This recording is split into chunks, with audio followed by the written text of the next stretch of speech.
Allah nggak suka dengan berita yang tidak jelas. Assalamualaikum warahmatullahi wabarakatuh.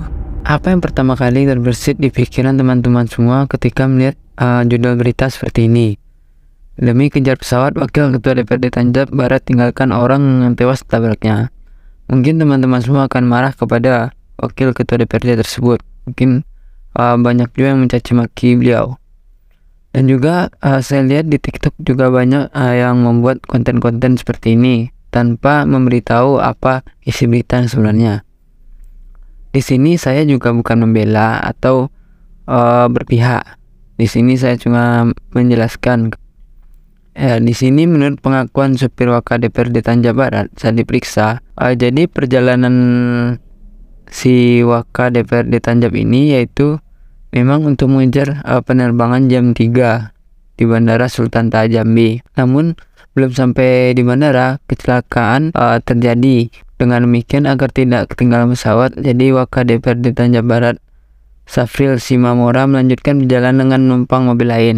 Ia mengatakan kejadian tersebut bermula saat sepeda motor yang dikendarai oleh si korban yang bernama Siti menuju arah Tungkal. Jadi saat melewati tikungan, pengendara sepeda motor hendak menyalip truk yang berada di depannya.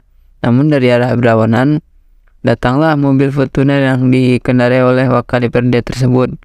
Maka kecelakaan tersebut tidak dapat dihindarkan karena si mobil ini juga melaju cukup kencang. Namun di sini juga banyak komentar ya. Yang pertama itu komentar dari Emil D23 Fitra, yang mana menurut cerita beritanya bukan salah Fortuner juga, tapi media menggorengnya dengan judul seolah-olah anggota DPRD tidak punya hati nurani.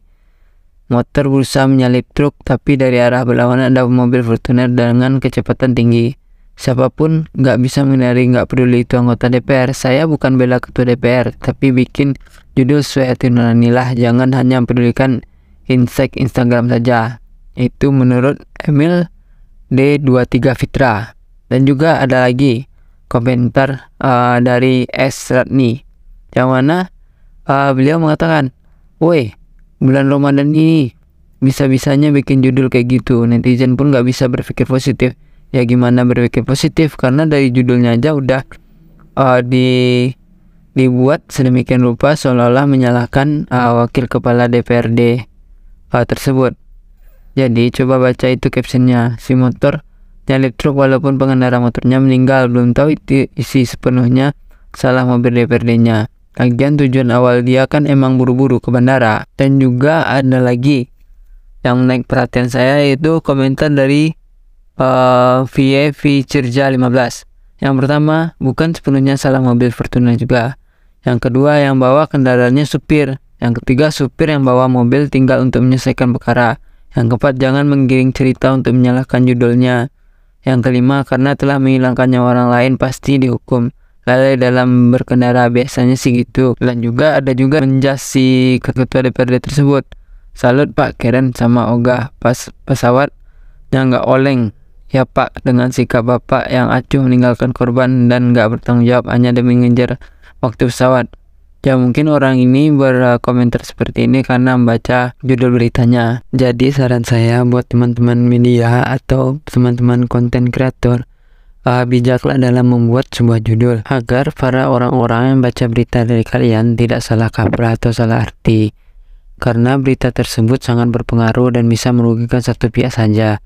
Dan sekali lagi, di sini saya membuat konten ini tidak berpihak kepada siapapun. Ini penjelasan dari Ustadz Syafiq Riza Basalamah dan Buya Yahya tentang penyebar berita hoax atau bohong. Apa yang Allah tidak ridain buat kalian, qil wa qal, katanya dan fulan berkata dan katanya, berita yang tidak jelas, maka jangan sering-sering baca berita. Allah nggak suka dengan berita yang tidak jelas, yang kadangkala isinya hoax. Jangan antum menyebarkan berita sampai antum memastikan kebenarannya. Kenapa? Allah benci hal tersebut. Sekarang begitu bodohnya kita kalau dapat informasi tentang seorang, ya bener, sini loh, mana? Buktinya mana? Astagfirullah. Astagfirullahnya untuk mengunci orang. Hari ini kita betul-betul bodoh bener dengan Kita tidak cerdas. Kalau ada orang ngomongin saudara kita, dia iblis datang kepada kita. Kalau ada orang ngadu domba antara kita dengan saudara kita, dia iblis menjelma menjadi manusia. Kadang suami istri. Begitu mudah, kakak adik, begitu mudah diadu domba. Ilmu ini yang harus terus kita dicekot, harus kita masukkan ke dalam diri kita ilmu ini. Harus paham betul dan kita rasakan. Agar kita punya ilmu kebal, gak bisa diadu domba.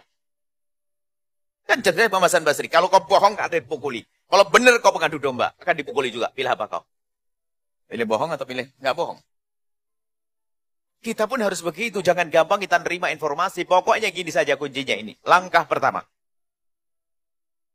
Langkah pertama, jangan gampang mempercayai omongan orang yang membicarakan ketidakbaikan seseorang. Bahkan langsung saja cap, dia adalah iblis pakai kerudung.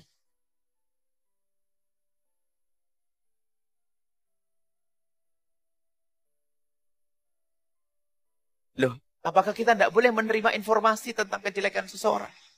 Untuk membuat kebaikan, oh caranya beda. Kalau memang ada orang ingin membuat perubahan, ngomongin jelek orang, nggak akan begitu. Caranya pasti akan berbisik. Ngomong yang baik misalnya. Kita melihat Ustadz melakukan kesalahan. Kalau saya Ustadz benar, saya nggak akan rame-rame, kritik rame. Akan tapi saya akan Assalamualaikum. Imam Ahmad ibn Hanbal. Imam Ahmad ibn Hanbal ngelihat muridnya. Muridnya itu menyampaikan ceramah. Muridnya berarti kan punya murid lagi. Murid Imam Ahmad bin Hanbal menyampaikan kajian begitu. Imam Ahmad kena lindungan sebuah pohon sehingga nggak kena terik matahari. Muridnya kena terik matahari. Imam Ahmad lihat akhlak Imam Ahmad. Nggak nyaman hati. Muridnya kena panas, gurunya nggak kena panas. Mengganjal di hati Imam Ahmad bin Hanbal. Bagaimana Imam Ahmad bin Hanbal? Pagi-pagi, besok pagi didatangi di rumah muridnya. Jangan sampai ada orang tahu kalau Ahmad bin Hanbal ke rumah muridnya. Orang pasti banyak tanda tanya. Ada apa kok didatangi Imam Ahmad bin Hanbal? Datang pagi lalu berkata berbisik. Ada orang tidak di sini? Oh, Imam Ahmad. Kenapa? Ada orang tidak? Enggak ada. Aku menyampaikan satu hal. Kemarin aku melihat kau ngasih pengajian. Kau tidak kena terik matahari, jamaahmu kena terik matahari. Tolong jangan lakukan lagi yang demikian. Akhlak itu penting. Sekarang gampang. Mungkin sudah ada hasud di hati. Melihat Ustadz salah. Kesempatan. Tahu enggak saat itu? Astagfirullah. Istighfar untuk gonjeng orang. Kelas Ustadz ada. Kelas yang lainnya ada. Pokoknya kalau kita sudah punya rambu-rambu. Pokoknya kalau ada orang ngomongin kejelekan orang, ini bahaya. Tidak.